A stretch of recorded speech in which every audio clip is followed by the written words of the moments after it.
Oui, Célène, ça va et toi, Ranel? Alhamdulillah, dis-nous tout très cher, que puis-je pour toi? Déjà, je sais pas par où commencer en fait, parce que je suis un peu déboussolée en fait. Mhm. Je peux commencer par où, je sais pas trop, mais je vais commencer par le début. D'accord, tu as quel âge, ma chérie? J'ai 21 ans. D'accord, ok. En fait, il y a 2 ans, j'avais 19 ans, j'ai rencontré un garçon. Donc, je Mhm. suis pas musulmane, hein, donc ma famille, voilà, ils sont pas, voilà, par rapport à ça. Et le garçon était turc. Donc on a commencé à parler et Et voilà, toi, enfin, t'es turc? non. D'accord, t'es de quelle origine? Moi je suis kurde. Ok.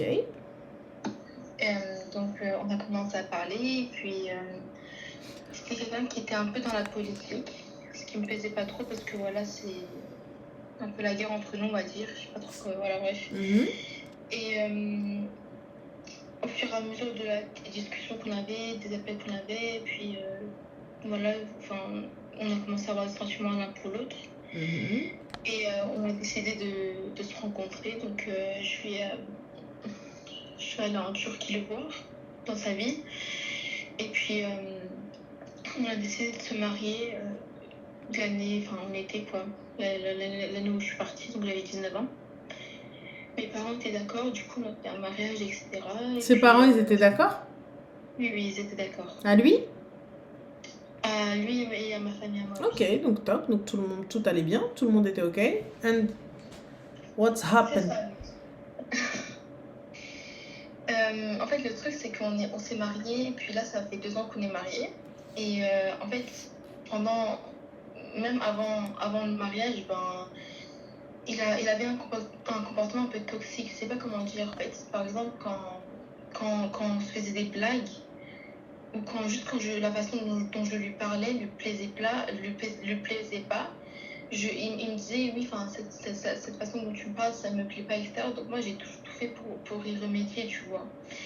Et moi, à chaque fois que je lui disais, par exemple, ouais, ça me plaît pas, fais plus ça, etc., il me disait, ok, mais il a toujours refait, et puis moi, je n'ai rien dit, tu vois.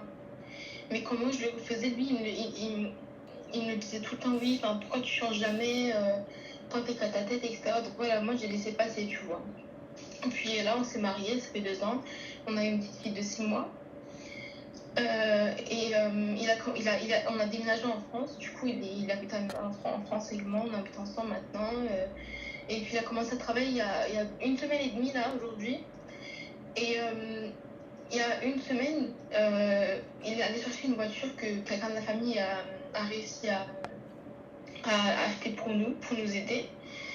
Et il nous a donné gratuitement, il nous a dit que voilà, c'était pour nous aider, pour que voilà, on ne s'embête pas financièrement, qu'on réussisse à garder notre fille, voilà. On l'a remercié, etc. Sauf que ce jour-là, il est venu voilà, 2-3 heures du matin. Et moi, j'ai eu un doute, tu vois. Je me suis dit, mais pourquoi aller. Il est sorti à 13 heures à midi, il vient à 2 heures du matin pour une voiture qui a genre 2 heures de chez nous, tu vois. Du coup, je me suis disputée avec lui, je me suis dit, je lui ai dit gentiment au début, je lui ai dit oui, t'aurais juste pu venir à la maison quoi, après avoir fait la voiture. Il me dit non, mais il y avait quelqu'un qui était en train de déménager, je les ai aidés, etc. Je dis, tu t'en fous des gens, quoi, genre, tu les connais pas, ça sert à rien de faire ça. Enfin, bref, il m'a pris la tête avec ça. Et puis, voilà, il y a eu des embrouilles comme ça pendant quelques jours. Il me disait oui. Toi, j'en peux plus, t'es toujours comme ça, tu vas trop sur moi, tu sais que je suis un mec énervé, pourquoi me venir dessus, je sais pas quoi. Et moi, au début, depuis le début de notre relation, je lui disais jamais rien, quoi. Genre, je me disais que ça sert à rien de s'embrouiller pour ça, je vais pas aller sur lui, sauf que il me disait tout le temps, garde pas de sentiments pour toi, ça va te rendre folle, etc. Il me disait toujours de dire ce que je gardais à l'intérieur de moi. Du coup, moi, j'ai commencé à lui dire ce que je ressentais aussi, sauf que maintenant, ça lui pose problème que je parle. Par exemple, aujourd'hui, parce que quelqu'un qui travaille, tu vois. Et moi, je pense à lui, je me dis, le pauvre, il se lève à 6 heures du matin, il rentre tard, il travaille chantier, tu vois. Normalement, on sort du travail à quelle heure? Allez, dis-moi, toi, s'il te plaît. On finit à l'heure précise, 17h, 18h, non?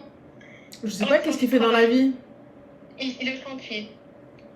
D'accord, donc le chantier, donc non, tu finis pas à 17-19h, mais vas-y, ok, par ton même, tu finis à 20h, il est où le problème? En fait, le problème, c'est que dans son contrat, il y a marqué qu'il commence à 7h et qu'il finit à peu près à 17h, 17h30. Donc voilà, lui, il fait des heures sup pour qu'on soit bien financièrement. Moi, ça ne me dérange pas. Sauf que je me fais du souci pour lui parce qu'il fait trop d'heures sup. Il a fait quoi? Il a fait 60 heures en une semaine. Et là, ça fait la deuxième semaine, il a déjà fait 40 heures. Alors, je me fais du souci pour lui. Il perd du poids. On ne parle plus beaucoup. On n'a plus trop de discussions entre nous. Il ne voit pas notre fille. Et du coup, aujourd'hui, je lui ai dit oui, écoute, demain, tu sors tôt, fais plus rentre plus tard, quoi. Genre, je veux te voir dans la journée, je veux que, voilà. Et d'un coup, il pète un câble, il vient sur moi avec une bouteille en main, il me dit ouais, arrête, je vais te frapper et tout, là, j'en peux plus de toi, je vais plus te voir, arrête de me demander si je vais bien, je veux plus voir ta gueule, arrête de me parler, comment tu me fais chier tout le temps, t'es une grosse, voilà. Il a insulté ma mère, il m'a insulté moi, il m'a dit que voilà, voilà. Et moi, j'ai dit arrête, m'insulte pas, moi je t'ai jamais insulté, moi je te respecte tout le temps, je fais tout pour que tu sois bien avec moi. Et toi, tu viens tout le temps sur moi, tu me dis que moi je suis comme ci, moi je suis comme ça, moi je fais tout le temps des efforts pour que notre relation aille bien. Mais toi, tu ne fais jamais d'efforts. Tu ne fais jamais d'efforts. Tu as fait beaucoup d'erreurs. Et moi, je t'ai toujours pardonné. Alors que moi, quand je fais une erreur, juste parce que je pense à toi, t'as failli me frapper pour ça. Et lui, il s'en fout, quoi. Il s'en fout. Il a même... au début, quand on a déménagé en France, quand il a déménagé en France pour qu'on habite ensemble il y a 6 mois, donc on était chez ma mère à ce moment-là. Et ma mère, je vais faire le passeport de ma fille avec sa pièce d'identité. Donc je pars à la mairie et j'ai oublié ma pièce d'identité à moi pour la vérification si c'est bien ma fille, etc. Donc je l'appelle et je dis oui, écoute, t'es à la maison, tu peux me les ramener. Et il sait très bien que mon passeport, etc., ils sont dans mon sac à main. Et moi, je pense son sac à main ce jour-là. Donc ma mère, elle lui dit mais écoute, il est dans son sac à main, on va pas le ramener. Par qu'elle va quand même faire un retour pour rien, tu veux pas qu'elle perde du temps pour son rendez-vous. Et là, lui, il pète un câble, il dit ouais, mais toi, c'est pas tes affaires, je trouve pas, c'est pas grave, elle viendra chercher, etc. Et là, ma mère, elle me dit mais c'est pas ça le souci, c'est que c'est juste pour pas qu'elle soit en retard à son rendez-vous, ce que je te dis, tu vois. Et lui, à ce moment-là, je rentre à la maison, il pète un câble, il me dit ouais, ramène-moi l'argent, moi je vais rentrer dans la Turquie, je sais pas quoi, moi je vais divorcer, c'est pas possible, moi je voulais pas venir en France, je suis venue juste pour toi, nanani, tout le temps les mêmes excuses. Et je sais pas, Tu sais pas quoi, ma chérie? Je sais pas pourquoi ça fait comme ça. Bah, qui va traîner sa mère, en fait, j'ai pas capté. Pourquoi tu pleures, là, toi? J'ai pas compris. Il veut partir. La porte, elle est là, non? Mais c'est ce que je lui ai dit tout à l'heure. De toute façon, quand on s'en mais ma chérie, moi, je pleure pas. Tu viens d'accoucher il y a combien de temps? Il y a 6 mois. Ouais, non, t'es encore chamboulé par les hormones. Toi, t'aimes un kharaï, il te fait vivre la misère et t'es en mode hub to hub avec lui. Moi, je te dis très clairement, lui, depuis le début, il ne voulait pas. Aoudi bébé el kelb. Il a pris une victime, elle est là en train de pleurer sur son sort alors qu'elle a un bébé. Va, ma chérie, tu allaites ta petite ou pas? Oui, je l'allaite. Alors, on arrête de pleurer. Tout de suite. Tu vas aller laver ton visage, tu vas te calmer, parce que quand il va t'arriver une dinguerie et que tu n'auras plus de lait, eh ben dis-toi que tu vas devoir sevrer ton enfant de force. Je m'occupe de moi et de moi-même, dans le plus grand des calmes. Lui, il a envie de partir, haba bye bye, il a envie de rester, qu'il reste, il a envie de partir, il a envie d'aller sortir, il a envie de tasser le dans un mur, il fait ce qu'il veut. T'as vu, moi là pour l'instant, c'est pas ma première préoccupation. Mon enfant, ma santé. Fin de la story. Et je te dis très clairement, ma chérie, va prendre un avocat et jette-moi cette merde à l'extérieur. Parce que dans tous les cas, tu feras pas long feu avec lui. Et si jamais tu fais long feu avec lui, tu vas faire long feu, soumise comme ta grand-mère, parce que même pas ta mère, comme ta grand-mère et ton arrière-grand-mère. Voilà. C'est comme ça que ça finit. Ça finit en mode soumission. Oui, maître, en Dobby. Tu vois, t'as regardé Harry Potter, ma chérie? Non, j'ai pas regardé. Eh ben, falloir va regarder Harry Potter, tu vas voir Dobby qui c'est. Voilà. Dobby va arriver, oui maître, oui maître. Dobby, tu vois, c'est un petit elfe de maison qu'on tape H24. Voilà, et la seule manière de libérer cet elfe, c'est de lui donner un vêtement. Il est même pas payé, Dobby. Maintenant, c'est exactement la même chose. On est où là? Je suis là en mode coucher, pas bouger. Y'a Kawido. On est où? Ça va pas ou quoi? Non, mais en fait, tu parles mal à ma mère, tu me parles mal, t'es violent, tout ça, etc. Mais au revoir, la police. Il hausse le ton, t'appelles la police. Mais le pire, c'est ce que c'est, Ranel. C'est qu'au début, quand on va commencer à parler, il me dit toujours oui, moi je suis un mec fidèle, moi j'ai jamais fait ça, moi j'ai jamais fait ci.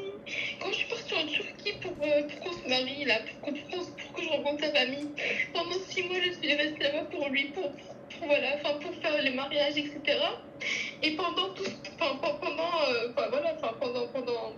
pendant d'organiser tout ça, en fait, pendant un instant, j'ai un doute, tu vois. Je rentre son téléphone, je vois dans ses historiques Google, voilà, il rentre, tu vois les jeux un peu bizarres là, voilà, il s'est rentré sur ces jeux bizarres, et puis moi je lui demande, c'est quoi ça, tu vois, il me dit, oui, mais c'est mon cousin, voilà, il m'a demandé, moi je suis rentrée, je dis, ouais, ça se reproduise plus, il l'a fait 2-3 fois encore, et je dis, arrête, genre, ça me dérange, tu vois. Il me dit, ok. Donc après, quand on a déménagé en France, encore aujourd'hui, j'ai reçu un mail Tinder, oui, voilà, votre code Tinder, voilà, pour vous connecter. Moi, du coup, je me connecte sur son compte parce que j'ai son adresse mail, je me connecte. Et je vois, il a un profil Tinder. Il me dit, non, mais c'est pas moi qui l'ai ouvert. Il y a des photos de mon cousin aussi. Oui, il y a des photos de ton cousin, mais il y a ton numéro français. Donc, ça veut dire que tu t'es connecté il y a pas longtemps, que tu as mis ton numéro français, que tu as validé ton numéro, que voilà, que tu discutes avec des gens sur Tinder, en fait. Et il le nie tout le temps. Il me dit, non, moi, j'ai pas fait ça. Moi, je suis pas un mec comme ça, voilà. Moi, c'est pas tout le temps c'est de ma faute en fait. Moi, juste parce que je pense à lui, je dis ouais, rentre pas tard, tu vois pas ta fille, tu me vois pas, on discute pas, c'est moi la fautive en fait. Il me dit non, mais pense pas à moi, ne me demande pas si ça va, moi je vais pas te parler, je vais pas te voir. Je sais pas, c'est moi qui fais quelque chose de mal ou c'est juste que je suis conne en fait, je comprends pas. Que j'en ai rien à foutre qui rentre pas ou là qui l'a mal ou là qui. Que j'en ai rien à foutre. Dans tous les cas, ma chérie, je te dis, ça va se finir en CLM. Tu vois? Ça va se finir en toute seule. Voilà. Ça va se finir où tu vas aller refaire ta vie avec quelqu'un d'autre. Voilà. Non, je pense pas que ça va le faire. Alors, même si je me divorce, Ranel, sérieusement, qui va se marier avec une meuf de 21 ans qui a une fille, quoi. Bah, tout le monde. J'ai pas capté. J'ai pas compris, ma chérie. Qui je sais pas, moi, on m'a toujours dit que voilà, les femmes qui ont divorcé, qui ont des gosses, c'est difficile qu'elles se remarient ou qu'elles retrouvent l'amour, quoi. Hein? On m'a toujours dit que c'était un peu impossible que quelqu'un qui a des enfants se remarie. Qui a dit ça? C'est ma mère, elle me dit ça, mes tantes et tout. Elles sont divorcées plusieurs fois, du coup, mais c'est... Attends, elles sont divorcées combien de fois? J'ai une tante qui a divorcé 3 fois. Bon, bah alors du coup, elle a retrouvé 3 fois de suite. Non, elle n'a pas retrouvé, là. Elle est toute seule avec non, ses mais enfants. Ma chérie, 3 fois. 3 fois. Donc déjà, elle a 3 tentatives. On est d'accord? Ouais, c'est vrai, oui. Et ses choix, c'est pas des super choix, on est d'accord? Bon, bah alors. Tu sais, je doute que ta famille, ce soit les meilleurs conseillers, ma chérie, très sincèrement. Non, c'est pas des meilleurs conseils. Non, justement, c'est pour ça que je t'appelle, parce que je sais plus quoi faire. Il y a personne qui me donne des bons conseils. Moi je te dis, ma chérie, tu me quittes cette merde. Tu me quittes cette merde. Je te dis très clairement, tu mérites beaucoup mieux. Tu me quittes cette merde. Et surtout, le JAF, le juge des affaires familiales, une interdiction de sortie de territoire. On sait jamais, il se barre en Turquie avec la petite. Et tu peux pas la récupérer au cas où, tu vois. Je laisse jamais la petite. Ça, c'est clair, net et précis. Ce mec-là est dérangé. Ce mec-là, un pervers. Il vient, il est là en train de te traumatiser. T'as 21 ans, ma chérie. T'es dans la fleur de l'âge. T'inquiète même pas, tu vas en trouver.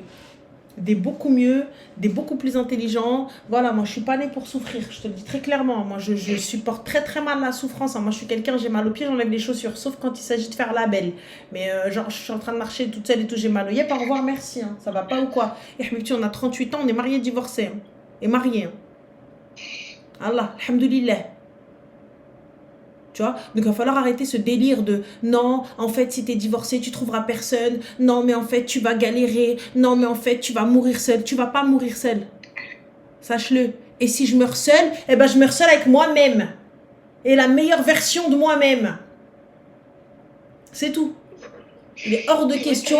Tu as 21 ans. Tu as vu, j'ai toute la vie devant moi. Je vais me construire parce que tu n'es pas construite. Je vais me construire, donc pas reconstruire. Je vais me construire, me faire un avenir, m'occuper de ma petite princesse. Tu vas en faire une femme forte et que je devienne bien plus forte que ça. Et je laisse personne ouvrir sa grande gueule pour moi. Tu vois ? Et simple. Et c'est le prochain qui va venir. Il va venir avec les honneurs, avec tout. Il vient me chercher. C'est pas moi qui cours après lui dans un bled. En plus, un bled paumé. Et en plus, il est là sur Tinder, s'il te plaît. Et moi, je le prends. Je prends les restes. Non, mais on est où, là? Ma chérie, un peu d'estime, hein. Donc, ça y est. Ouais, t'as raison. T'es toute jeune, t'es toute belle, t'as encore toute ta life. Moi, le gars, non, mais je t'en supplie, fais attention à ta santé. Que j'en ai rien à foutre de sa santé. Lui, fais pas attention à la mienne. J'allaite. Normalement, une femme qui allaite, elle vient d'accoucher, on fait doucement. Juste la manière de parler, tu fais doucement. Tu vas la brusquer, elle va se truquer, elle a plus de lait. Comment on fait après? Yallah. Aïe, Kawido. Je suis là, moi, normalement, je suis désolée. Moi, je m'occupe que de moi. Que de moi et de mon enfant. Vous savez pas ce que c'est de sevrer un bébé de force, hein? Donc lui, il n'est pas capable de bien faire les choses. Kawido, moi, tu vas pas crier sur mes oreilles. Retourne, tu préfères la Turquie, retourne-y. On est où là? Donc voilà. Et les gens de ta famille là, non, tu trouveras jamais. Si ma chérie, si. Il y a des gars, ils te prennent même quand t'es marié. Ils te prennent avec mari, enfant et tout. Même le chien et le chat et le poisson rouge. T'inquiète pas, hein. Ils prennent, t'en fais pas. Je trouverai bien quelqu'un qui voudra de moi. Ma mère, comme elle a toujours dit, chaque pot a son couvercle. Fin de la story. Il n'y a aucun pot qui reste sans couvercle. Quand ça sort de l'usine, il y a un couvercle. Si tu l'as perdu, t'inquiète pas. Tu cherches, ça va te taper. Fin de l'histoire.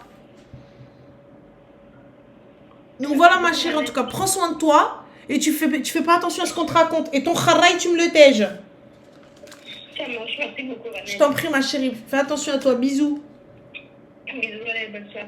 Et l'homme Skina, 21 ans, en train de pleurer toutes les larmes de son corps. Pourquoi? Pour un mec qui me dit ferme ta gueule. Non mais MDR. MDR.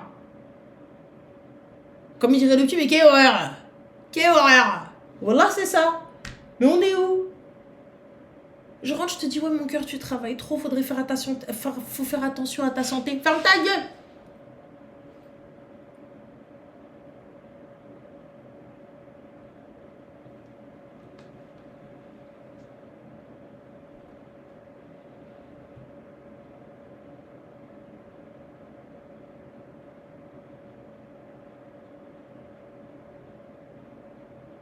Moi, tu me dis, ferme ta gueule, toi.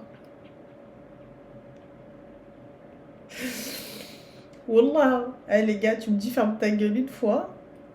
À chaque fois que tu vas rentrer et tu vas me dire je suis fatiguée, je vais te dire ferme ta gueule.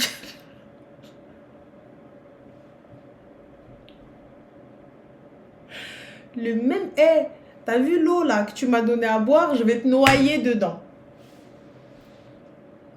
Jusqu'à. Tu vois, jusqu'à. Ferme ta gueule une fois, ferme ta gueule deux fois, ferme ta gueule 10 fois, ferme ta gueule 42 fois. Chaque fois que tu vas voir, tu fermes ta gueule. Ouais, il y a du thé, ferme ta gueule. T'as fait à manger, ferme ta gueule. La petite, elle a dormi, ferme ta gueule.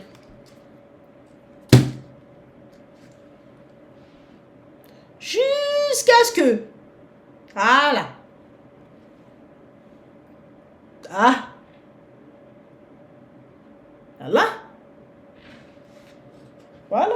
Jusqu'à ce que tu te dises, effectivement, j'aurais pas dû. On est où là?